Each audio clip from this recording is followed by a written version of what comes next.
30岁算什么呀？你真到了我这快40了，你才会发现真正的危机那是40。你多潇洒，为自己活，哪有什么危机？我那是因为没结婚，你不也一样？当时没结也挺好。我那帮40岁老同事，上有老下有小，房贷、车贷、老人医疗费、孩子教育费，可怕了。我告诉你，爱情就是坟墓，婚姻就是火葬场，让人灰飞烟灭。现在想想看，即使当初在一起了，又能怎么样？还不是满身污泥，四处财苦，依然是没钱、没车、没房。3年又3年，转眼一辈子就没了。那我偷偷的问你一句啊，这一次有把握吗？所有的失败啊，我觉得都是人的失败。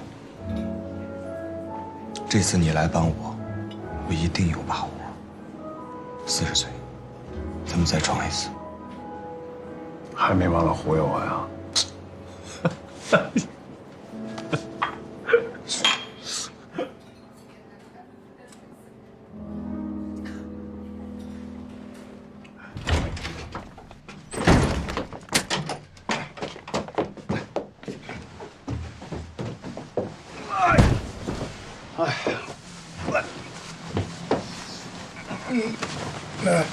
你来啊，你来，我们再梦一次戏。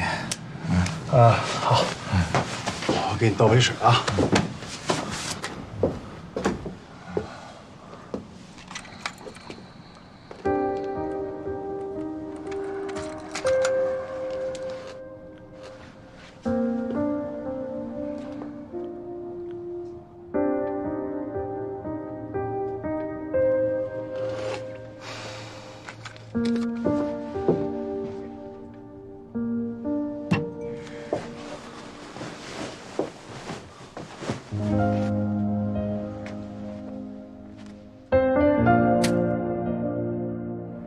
你们一天天的脑子里都在想什么呢？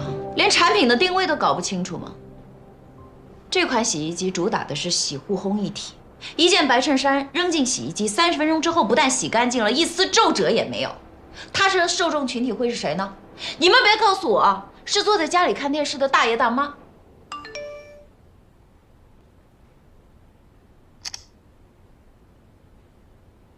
其实 Vicky 姐，除皱也是这项产品主打的特性之一，所以如果把它对应成人生，人生不是平坦的，就像褶皱一样，我们把它放进去30分钟，干净了，拿出来也没有褶皱，是不是从这个切入点也可以？接着说。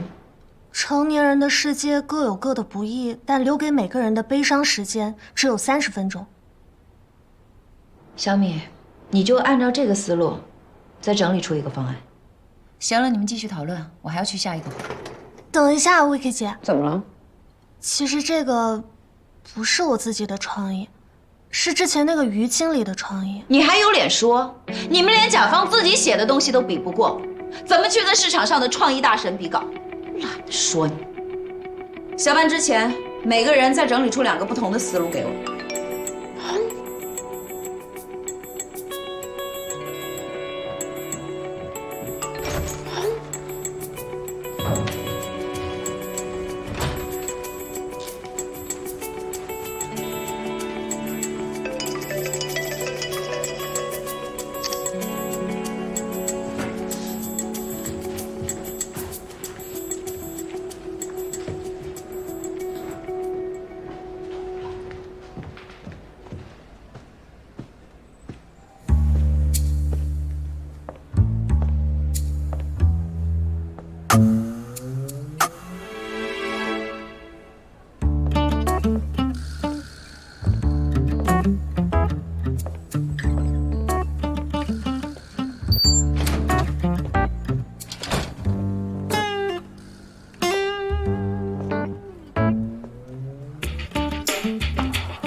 芳怎么了？芬芬，你不忙啦？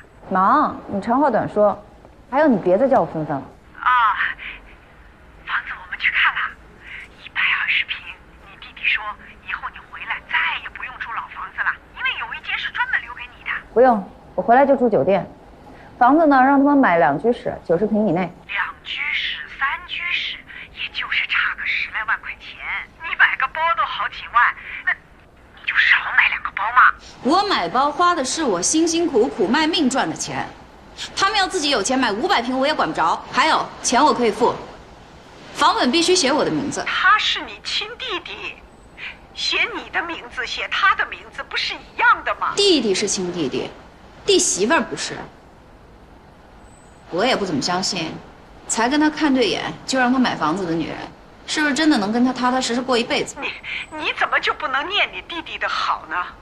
我们养你，给你钱花的时候，我们都是任劳任怨的。哎，怎么到了你帮助你弟弟的时候，就像全家人都欠了你一样？他1个月才3000块钱啊，你1个月多少？你1个月4、5万，你轻轻松松就能帮他一把的嘛。我刚从医院体检完，我浑身都是病，我哪儿轻松了？哎呦，现在的人，人家怎么说啊？亚健康，谁不是浑身有病啊？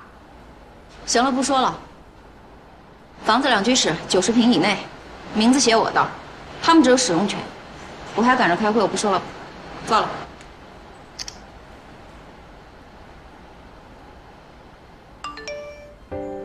张总，你在哪儿？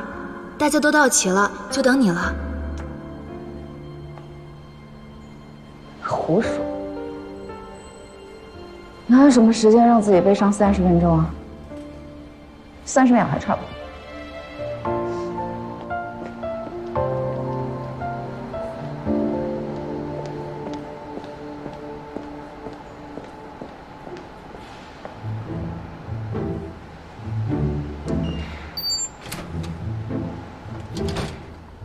萨瓦迪卡。谢谢。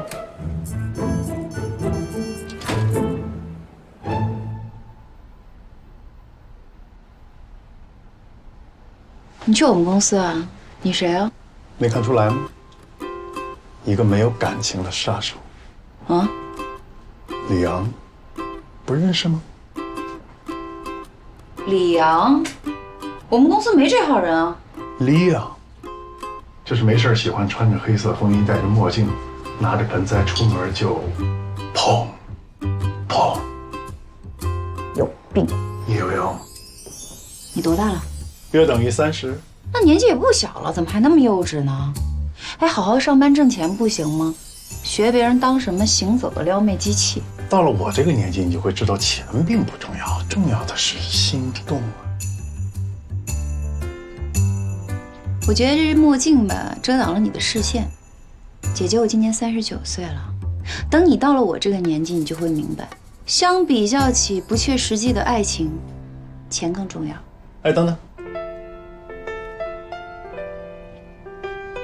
你说你39了？不像啊。脸上的紧致都是钱雕出来的。刚做完题啦。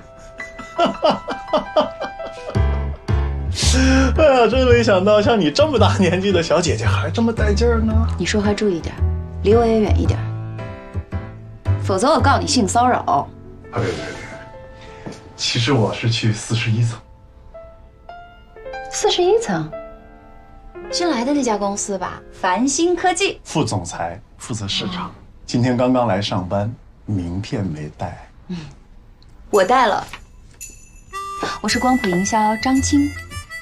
我知道繁星科技最近刚融了资，应该还有一些市场上的推广预算没花完吧？找我啊！你说这楼上楼下开会也挺方便的，关键是你们现在需要一整套的营销方案，如果第一枪没有打响，不出6个月，必死。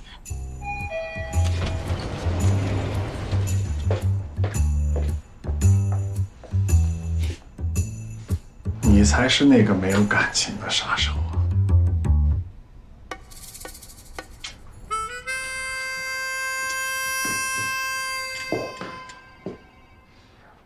不是你在这瞎晃悠什么呢？虎尾兰，我跟你说，这玩意儿生命力才强，常年在阴暗的环境里，它都不会死。你这盆眼看着就要死了，所以我得给它找个好位置啊。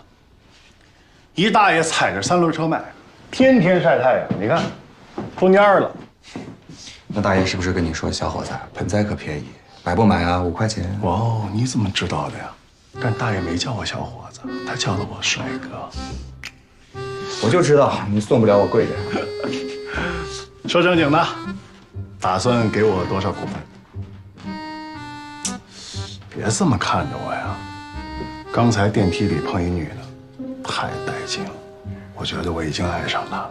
我一想，干脆来你这上班得了。她在32楼，近水楼台先得月呀。你还想公费谈恋爱呢？那股份少要点。4、 2、 5、 1、3，成交。哇，这么严肃的事情，让你们搞得像小孩子过家家。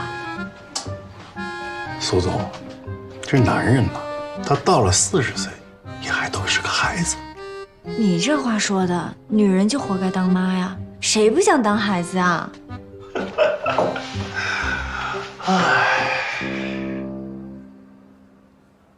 小2居40、50万，这样行不行啊？我和你爸爸呢，攒了8万块钱养老钱，你弟弟那里呢还有2万，我们加起来10万，剩下的你帮你弟弟出。哦，不要写你的名字啦，你要是不放心，就写我的名字。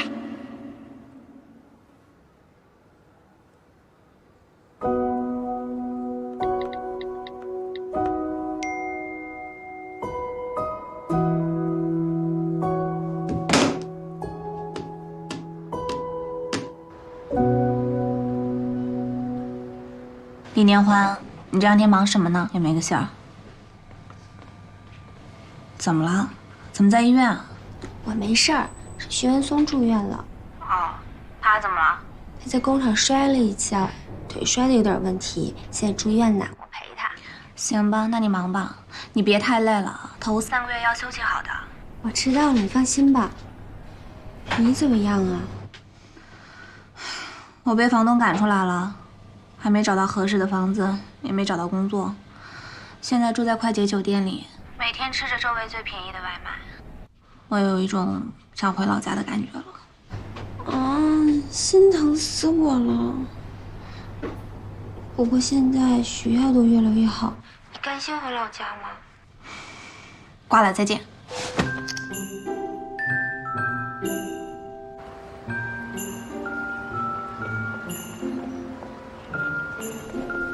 你好，C1层白金科技，请先登记一下。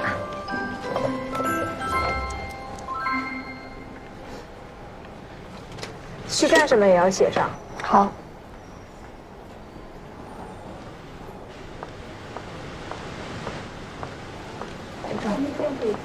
谢谢。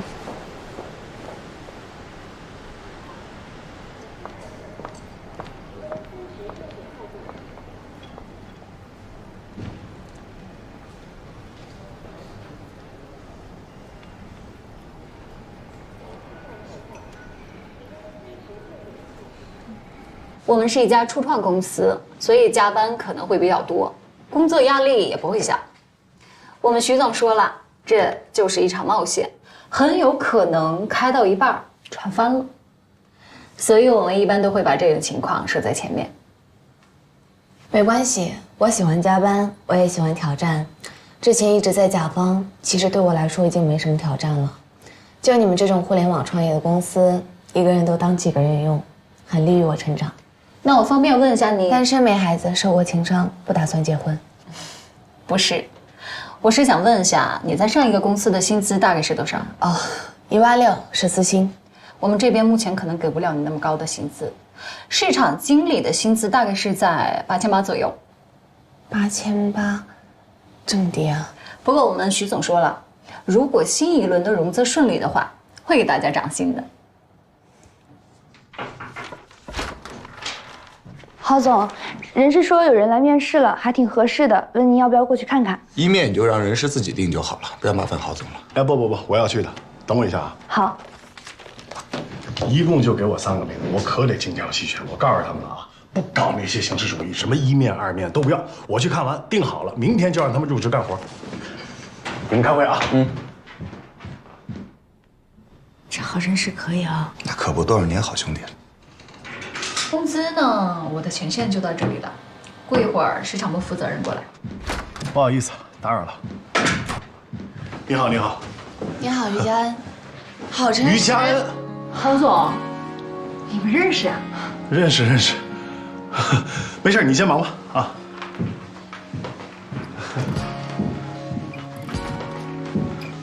坐。没想到这么多年没见，面试碰到了。是。你在这里上班啊？真是好久不见你了。哎，这几年咋样啊？我就这样呗，也不知道这是你的公司，不然我也不来了。不至于吧？咱俩什么仇什么怨呢？我去，于家恩来面试，你给个提示呗，太尴尬了。哦，这儿其实也不是我的公司，我也是第一天来上班，所以没有看到你的简历，也不知道是你。一直都在北京吗？这些年？是啊，那个时候成都待不下去的，全世界都知道学校不见了，看我笑话呢，丢人，只有回北京了。佳恩，楼下的咖啡特别好喝，我请你下楼喝咖啡，咱们楼下聊。现在？对啊，走，走，快。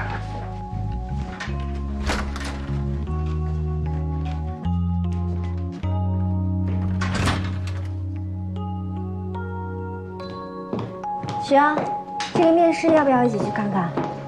市场部门的人呢，你就交给郝晨师定夺就好了。一件事情不要太多人发表意见，声音多了不是什么好事。可他不是你表妹同学吗？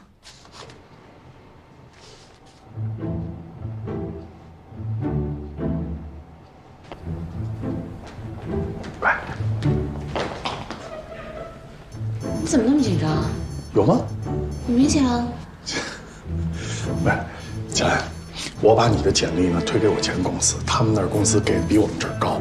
看你现在也挺不容易的，咱还得多挣点钱，不是吗？对吧？现在不能考虑什么梦想了，我们这还拿梦想忽悠年轻人呢。你是自己人，不能坑你呀。走，于佳恩。郝总，你面试就面试，你怎么还要把人带下去啊？跟你说，不许搞办公室恋情，你别撩自己人呢。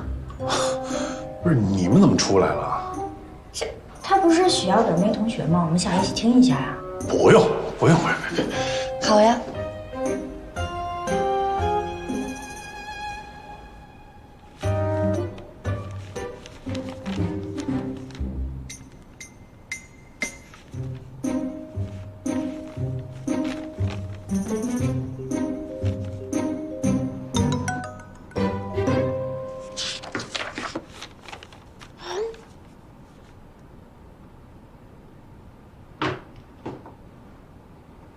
丧偶？对，他死了。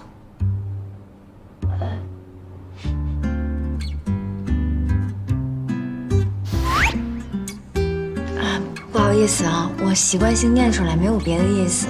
没关系，我早就走出来了。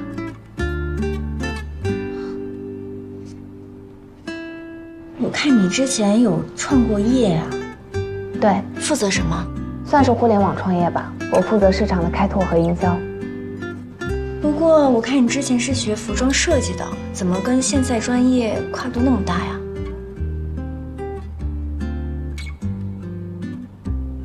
于小姐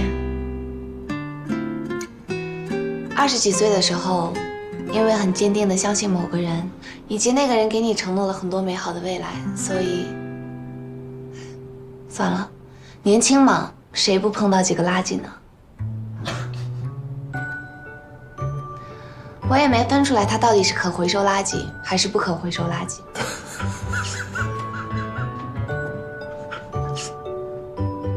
不好笑吗？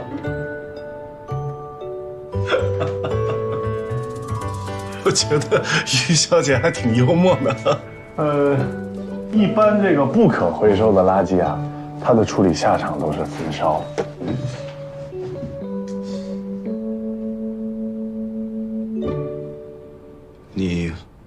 后悔吗？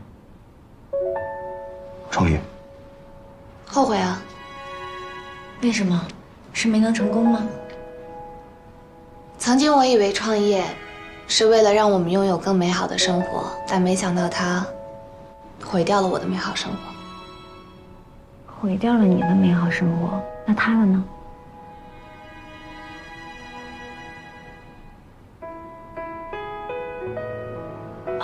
我可能问的有点多了，不好意思啊，我之前是时尚杂志出身的，可能比较八卦。于小姐，我刚才呢也看了一下你的资料，之前你好像是在那种传统的家电企业，那跟我们这个确实差别比较大。所有的市场都是客户需求的总和，无论是电商还是实业，定义增长市场的底层逻辑，都是沉浸在客户的思维里去寻找扩展路径。我曾经创过业，也在大甲方做过市场经理，不同的业务模式需要的市场能力我都有过历练。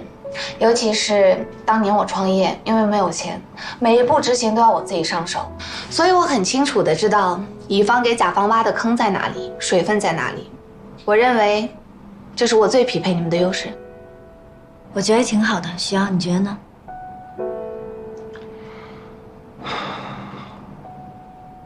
徐总，您对我还有什么疑问吗？你刚才所说的市场这一块，并不能解决我们繁星具体的问题。这么短时间，难道你让人家拿方案吗？好，给我你们的需求。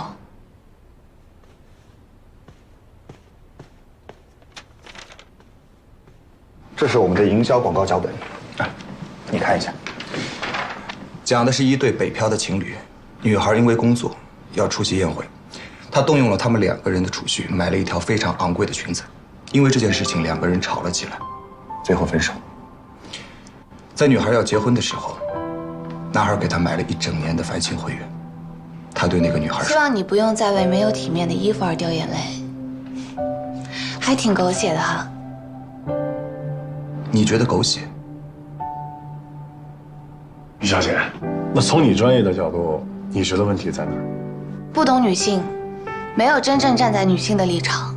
繁星打入的是她经济崛起下的市场，她是谁？她到底在想什么？只有搞明白了这件事，才能打动她。我认为这个脚本的内核充满了男性思维的局限和自以为是。我想你大概是不明白，作为一个男人，看到自己的女朋友因为买不起一件漂亮衣服而痛哭时的那种愧疚。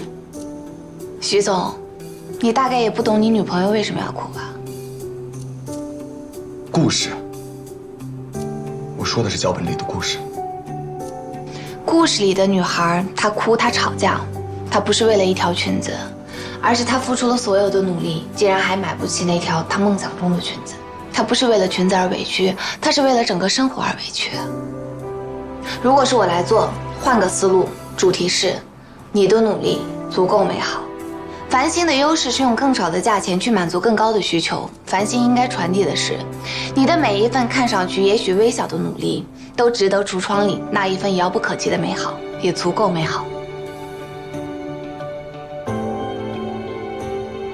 于小姐，你最快什么时候可以入职？谢谢苏总的盛情邀约，但是我不接受这份 offer。什么？那我走了。于小姐，是因为工资吗？我们可以谈啊。我真的很欣赏你的专业度和你对女性经济的感知力，很希望跟你共事。和工资没关系。对繁星深入了解之后，我觉得繁星不适合我，是我自己的原因。我送送你。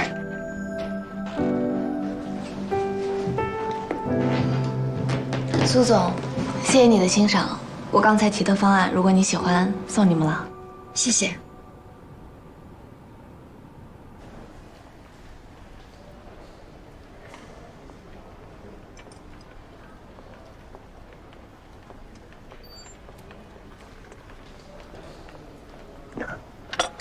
可回收垃圾，不可回收垃圾。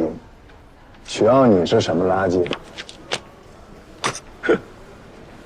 哎，说正经的，你们俩在一起工作，得天天吵架，所以他于家安无论处于什么情况都不可能赖繁星。干嘛还要答应苏玉来面试呢？我们看不上他，和他证明自己的实力，但是却不愿意来，他肯定是选后者。这就是他于家恩的，他一定要赢。哎呀，行，这方案也算给我们。之前你写的那个吧，我就觉得有问题，但是一直没想明白。他今天算是提醒我了，这女人真正在想什么，和男人以为他们在想什么，天差地别。丧了，哼！我说当我死了，他还真当我死。哎，那女孩不错啊，是不是太年轻了？没错，他陪我爱情长跑，到最后我都没能给他一个白头到老的承诺，是我不对。但是8年啊，在一起8年，人生能有几个8年？他至于这么咒我吗？他，算了算了，这年轻女孩都不懂事儿，还是30多岁女孩有魅力啊。他都30岁的人了，怎么还得那么不懂事？你闭嘴吧你！你都奔40了，你懂事了吗？第一，人家说丧偶，你是人家欧巴吗？第二，于家恩不适合来繁星，这话我来说就行了。你还给人发个短信，你怎么不飞鸽传书啊？你就不能跟人家说好久不见了，你最近过得好吗？一起吃个饭这类的话吗？不是我心里可能是想说你好，但不知道为什么嘴上说出来的就是再见。什么你好再见？你不觉得吗？人本身就很复杂，有时候可能2个人都没有错，但非得吵个天翻地覆，一定要分个对错出来。震惊！是真的做不到放弃一切去争取，还是比起爱情更在意自己的尊严？还是真爱永远会败给贫穷的现实？答案到底是什么？答案是你疯了，大哥，你别闹了行吗？上班了。您呐，星斗不可，一个火象一个水象，水火不容啊！你们俩不结婚就对了，结婚就是地狱。于家应该感谢你当初不娶之恩。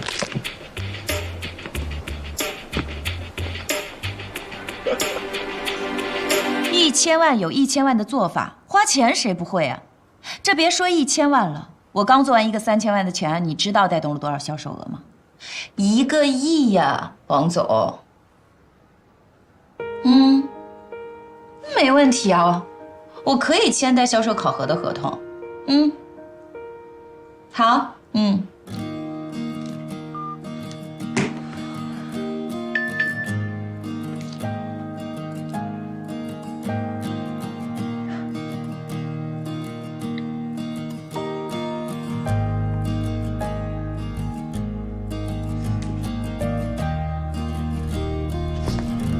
怎么个意思啊？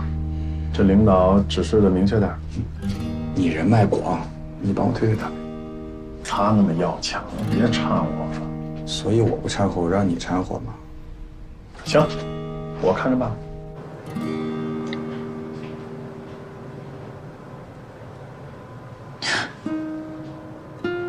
你们倒是稳稳的幸福了，我的幸福呢？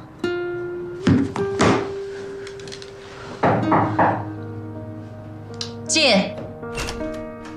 瑞婷姐，有位先生跟你有约。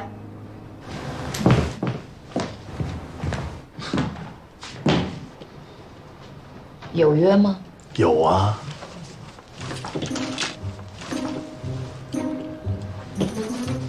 亮，杀手亮，砰！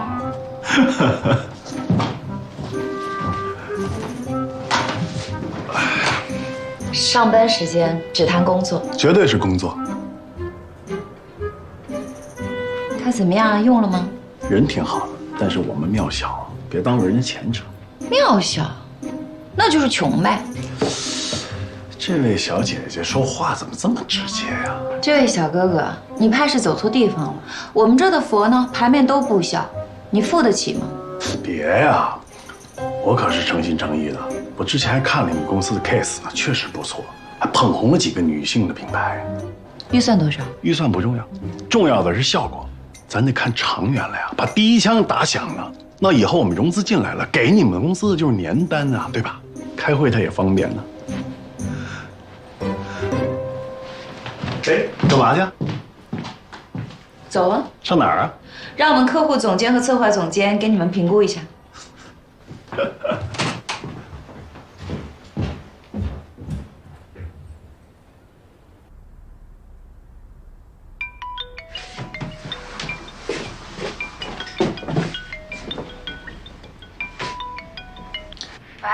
我是张青。有事吗？哎，你房子找着了吗？没呢。你现在在哪？我过来接你。对了，你行李多不多啊？接我去哪儿？我听说啊，你拿到了 N+3的裁员赔偿，钱应该还没有花完吧？哎，你能不能今天晚上就把房租给我转过来？能倒是能，但是你就别但是了，你发个定位给我，我来接你。我缺钱急用，你又着急租房，就这么简单嘛。好了。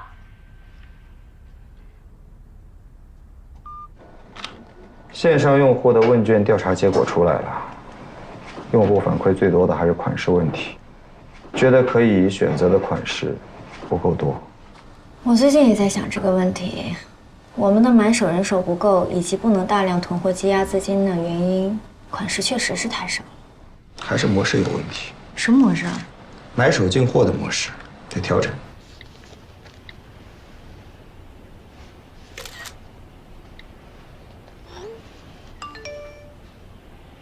我知道，明天去找你去啊。你是故意拉我这儿的吧？可选款式少，客户流失快，新客户也不来，这是致命问题。不囤货、不积压资金的情况下，怎么可以让款式丰富起来？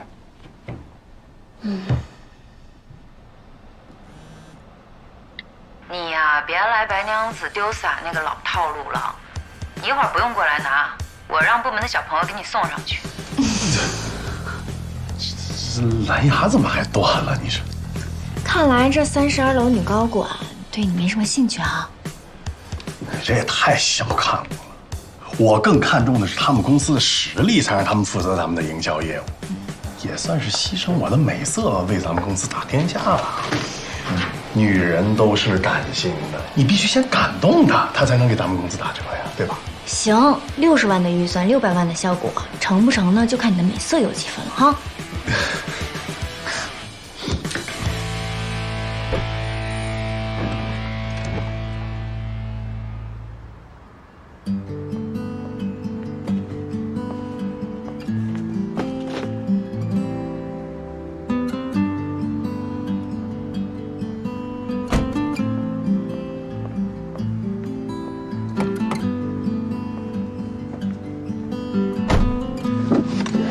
哦，好了，你一会儿呢，把房租直接打到我的手机微信上就行。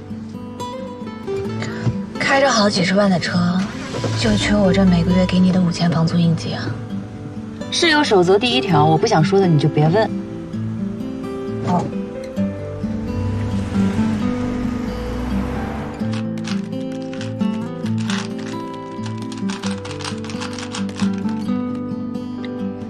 哇，太厉害了！98秒，1分半还原魔方。我转这个魔方，至少有5000次。这个魔方很有魔力的，每次他集中精力去思考的时候，他就会下意识转这个魔方。他压力越大呢，转出来速度就越快。那你有没有想到解决的思路啊？需要啊，你先别想，我点外卖。哎，你们吃什么？麻辣烫。哎，麻辣烫太油了，我吃不下。我喝粥吧。需要你呢？不是，你们刚才说什么？我喝粥啊。对呀。外卖 APP， 在一个外卖的 APP 上面，我们可以吃到粥、火锅、炒菜，实现口味的全部覆盖。那么，如果我们设想一下，由平台自己来做菜，能满足这么多人的口味需求吗？哦，所以我们现在就等于是在自己做菜，人力财力都有限，菜就那么几个，所以我们需要去改变，由以前的买手去进货，变成现在供应商供货，买手只负责挑款，把供应商的货引到我们的平台上，再用分账的模式来付款，这样也解决了货品积压和成本开支大的问题。虽然以我们现在情况来说，让供货商货品前置是有困难的，但是我觉得这个方法好。所以你联系一下那些买手，让他们回一趟公司，跟市场部门的人碰一下，选几个品牌作为我们的第一梯队供货商品牌 list。郝真实，你去负责一下，跟他们怎么谈。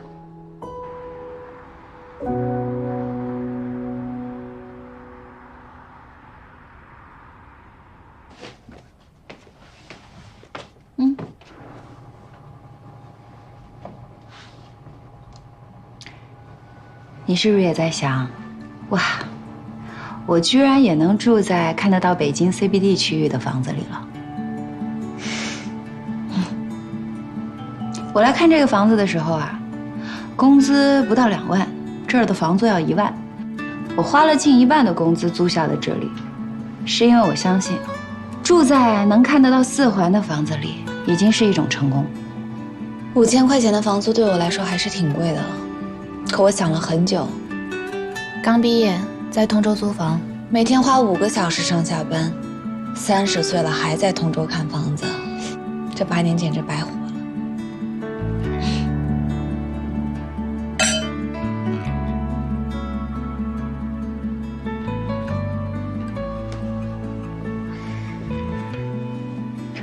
这人啊，不是说你长了年纪就会长本事、长财富，因为你变得更老了，所以一切就会变得更好，不是这样的。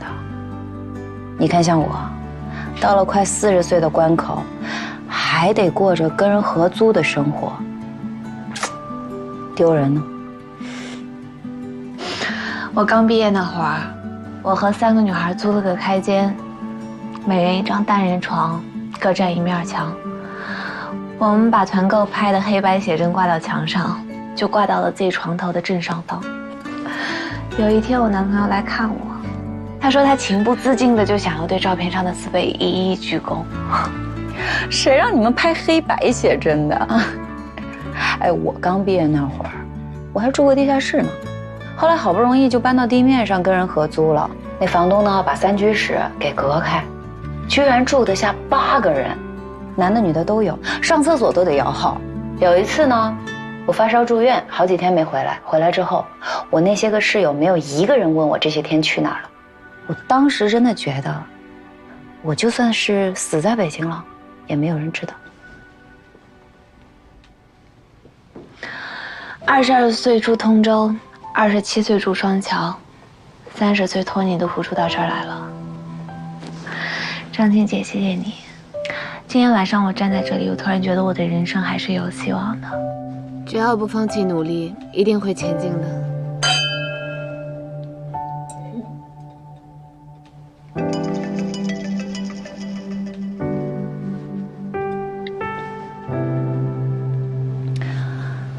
像我这种小城市出来的普通女孩啊，靠着读书来到了闪闪发光的北京，普通话说得越来越标准，衣服的品味越来越好。有时候住在这样的房子里呢，难免就会有一种成功了的幻觉，但其实啊，某一个时刻轻易的就能把我打回原形。什么时刻？比如说，为了省房租，我居然让一个在提案会上把我怼得颜面全无的人，成为了我的室友。我跟你开玩笑的，我得睡了，明天一早还得开会呢。真羡慕啊，还有会可以开。李佳恩，我们部门有空缺，你要是有意向的话，明天来面个试吧。谢谢你啊。